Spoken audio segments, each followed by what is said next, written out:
অনুব্রত মণ্ডল কি বলেছেন আমি জানি না, আমি শুনিনি, আমি ভালো করে শুনি না। আর একটা ফোন টোন নিয়ে কিছু বিতর্ক হয়েছে, এটা কাগজে পড়েছি। আমি একজন মহিলা হয়ে সেটাকে কিভাবে সমর্থন করি? এটাকে সমর্থনযোগ্য নয়, গঠনমূলক নয় একেবারেই। সেটা কোথাও খারাপ লাগা হয়েছে, বিশেষ করে মহিলা প্রতিনিধি হিসেবে। সেই জায়গা থেকে জল দায়িত্ব নিয়েছেন এবং অনুব্রত মণ্ডলও ক্ষমা চেয়েছেন, সেটা এখানে শেষ করলেই ভালো হয় বোধহয়। বোলপুর থানার আইসিকে কদর্য ভাষায় হুমকি, সেই অডিও ভাইরাল হওয়ার পর 4 দিন কেটে গেছে, এখনো অনুব্রত মণ্ডলের বিরুদ্ধে কোনো কড়া পদক্ষেপ করেনি পুলিশ। আর এই প্রেক্ষাপটে বিরোধীরা প্রশ্ন তুলছে, তাহলে কি রাজনৈতিক চাপের কাছেই মাথা নোয়াচ্ছে পুলিশ? তৃণমূলের পাল্টা যুক্তি, আইনি বিষয় পুলিশ প্রশাসন দেখছে।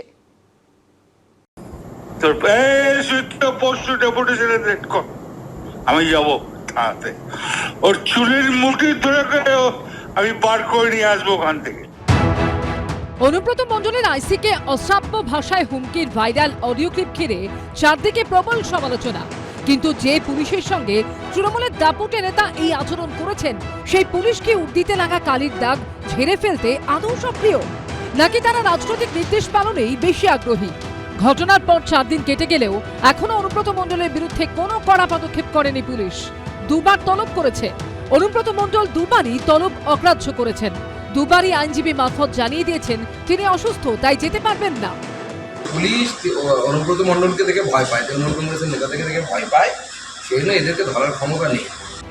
শুক্রবার অনুব্রত মণ্ডলকে বোলপুরের এসটিপি অফিসে হাজিরা দিতে বলে নোটিশ দেয় পুলিশ। কিন্তু অসুস্থতার কারণ জানেই শনিবার সকালে এসটিপি অফিসে হাজিরা না দিলেও ওই দিন বিকেলেই পার্টি অফিসে যান অনুব্রত মণ্ডল।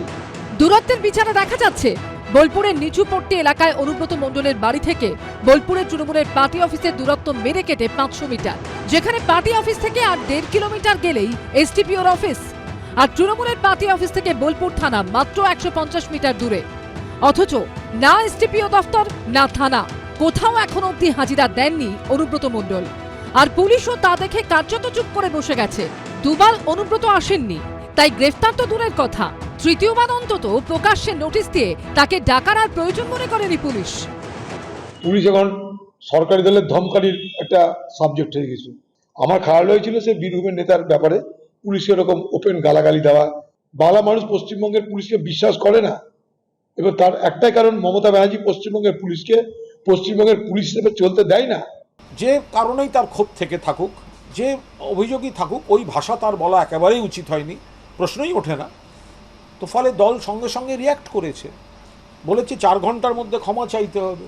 তো উনি ক্ষমা চেয়েছেন, বাকিটা দল দেখছে, বাকিটা আইনের যে প্রসেসগুলো সেগুলো আইনের পথে চলছে। পুলিশ কবে ডাকছে সেটা বড় বিষয় নয়, অনুব্রত মণ্ডল কবে যেতে রাজি হবেন সেটাই কি আসল বিষয়? বীরভূমে পুলিশের প্রশাসন নাকি অনুব্রত মণ্ডলের শাসন চলে? প্রশ্ন বিরোধীদের। পার্থপ্রতিম ঘোষ, রাজীব চৌধুরী ও আশাবুল হোসেনের রিপোর্ট, এবিপি আনন্দ।